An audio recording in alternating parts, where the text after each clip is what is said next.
So, the brand new BMW 4 Series just came out a couple of weeks ago, and well, the reaction from all the car people is just overwhelmingly negative due to its absolutely ugly front end. I think so too, just like any other BMWs nowadays. But today I'm gonna dial the clock back to 2014 when the current BMW M4 just came out to replace the previous generation of the E92 M3. So when it first came out, everybody loved the roofline, everybody loved the Angel's Eyes design. So today I have the pleasure to take y'all out for a drive in, well, what might be the last good looking BMW M4. 3, 2, 1.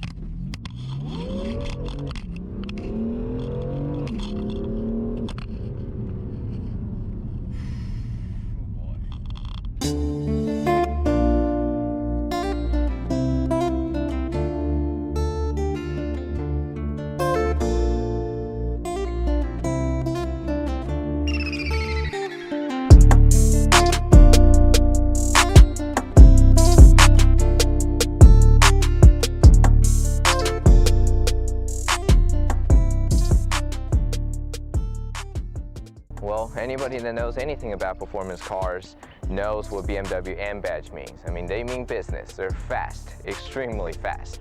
In fact, this car behind me can hit 100 km an hour in just 4.4 seconds from a standing start with its 3-liter inline-6 twin turbocharged engine. First of all, let's get the numbers out of the way. This engine puts out 425 horsepower and 406 pound-feet of torque.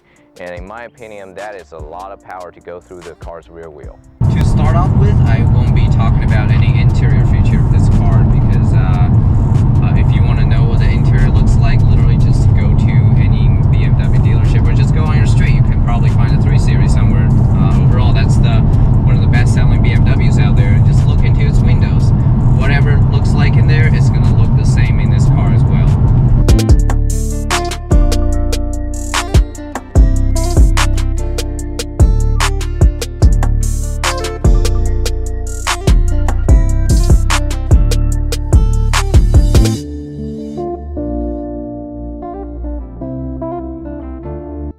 Some of you might have noticed that the roofline of this M4 doesn't really slope down that much compared to the normal hardtop because this is actually a convertible or retractable hardtop.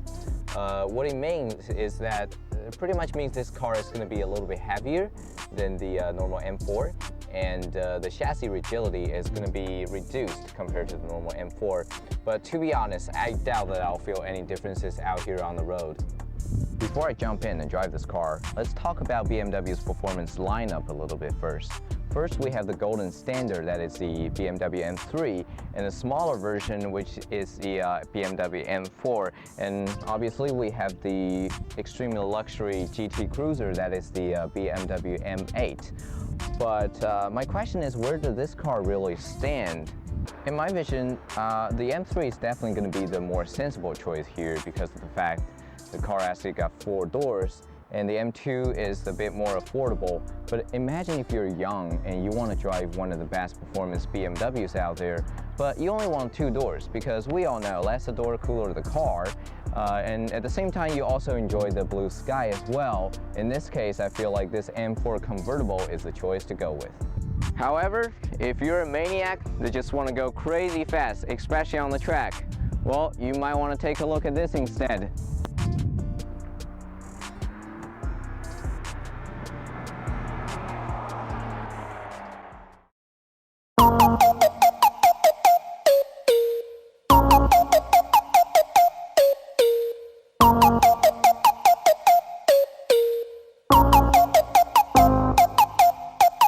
That's right, today we've also got the BMW M3 competition with its carbon roof, carbon splitter, and carbon wing.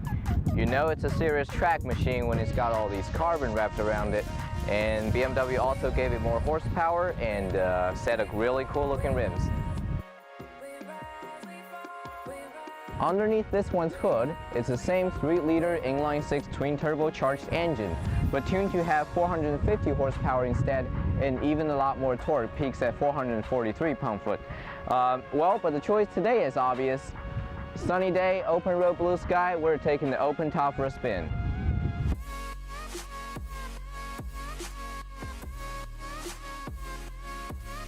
first of all, let's talk about the exhaust note, because although this is a turbocharged car, but the noise it makes is actually quite high-pitched. Whenever you stomp on the gas, this thing just goes. And I love that high-pitched noise, and in fact, I actually prefer the exhaust note in this car more than the M3 CS because of the higher pitch, and this one just seems to be a bit more verbally, I guess, than the M3.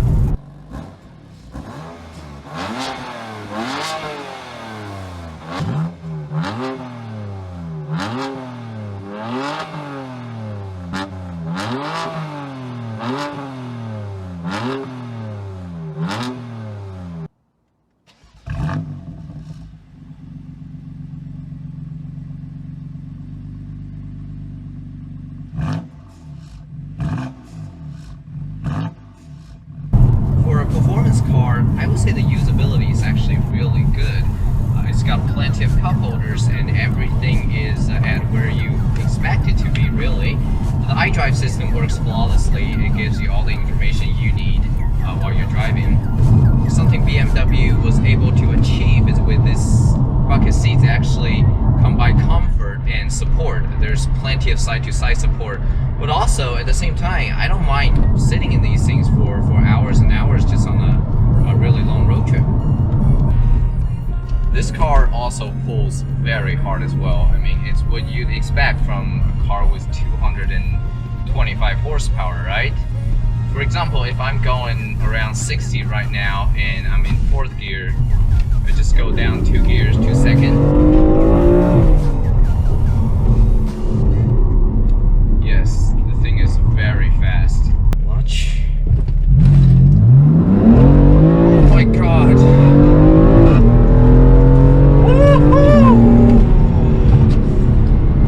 Oh. So, I mean, I said this is a very powerful car, yes, but in this category, it's actually kind of underpowered, to be honest, if you compare it to the competitors like the Mercedes-Benz AMG C63 or the Lexus RCF, I would assume. Those cars all have like the V8s and well over 450 horsepower. But what BMW has always done right is with their steering, because the steering feeling in this car is just quite amazing. I have 3 steering options. I have Comfort, Sport, and Sport Plus. When I mean Sport Plus mode, is stiffen up my steering, and it's just super direct. Being a rear-wheel drive car, obviously you'd expect it to oversteer quite a bit. But one strange thing that I've noticed myself is that just right before you oversteer, it's actually understeering a little bit, which I think it unstabilized the car a little bit as well. It's a little bit twitchy. You have to make a lot of correction.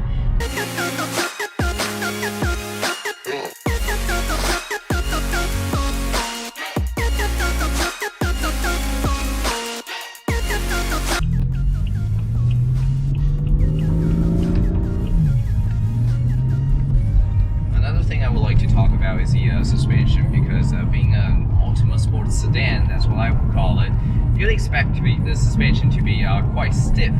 But the fact is, it's actually not that stiff. I mean, it's got 3 suspension mode. That's another thing I like about this car, because it doesn't just give you Sport, Sport Plus, Race mode, unlike any other performance cars out there nowadays. It lets you customize your own options, so you can customize your engine, your suspension, and your steering. So they both have their Comfort mode, Sport mode, and Sport Plus mode. And suspension, you can feel it stiffen up quite a bit after you put it into Sports Plus mode and give you a bit of a side support, but it's not overly stiff compared to my own Megane RS. I feel like that thing is sometimes unacceptable out on the road. There's no comfort at all. So this one, even if you have it in Sport Plus mode, the ride is still actually quite comfortable, and when you're cornering, it still gives you plenty of side support and confident to go through a corner quite fast. Another thing that makes the driving experience so good in this car is this 7-speed double clutch transmission. They put this transmission in pretty much every performance BMWs nowadays. The M3 has it, the M2 competition has it. I mean, it's a great transmission once you get going, because I say that because at low speed, this is definitely not the best transmission for it. That goes for all double clutch transmission. I understand that, but this one in particular, because at low speed this car would jerk, literally, like a manual transmission car at low speed, or it would even stall because the owner of both the M3 and the M4 has stalled the car at low speed. I'm gonna demonstrate why this car would jerk if I put the power mode in Sport Plus.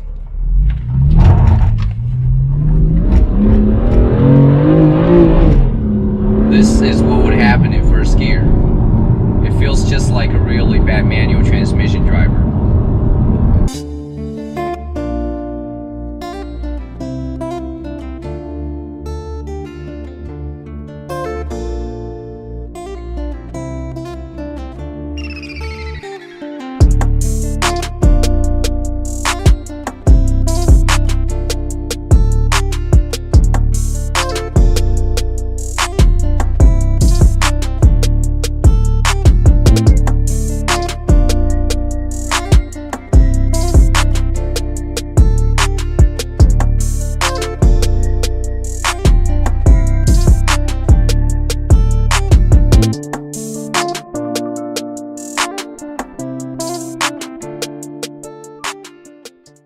After a day with these BMW performance cars, now I can finally say I understand why people are so passionate about these things, because it doesn't matter if it's in the straight or in the middle of the corner, this thing does not only make you smile, but it also makes you scream like a baby. Because for me, this is the most powerful car I have ever driven, and before this, the most powerful car was the Renault Megane that I own myself. So I am pretty scared to put my foot down and put the power down, because especially in this convertible version, because it amplifies the feeling of speed as well. It makes everything feels a lot faster as well. So I mean, I don't know how these cars would compare to like an AMG or Audi RS, but if I have an image of what a performance car would feel like, this must be it.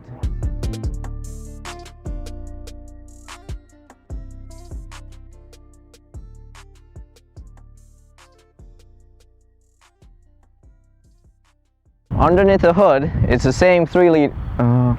Underneath the hood, it's the same. Well, underneath the hood, it's a same 3. Fuck. Put this in the video as well. I sure will.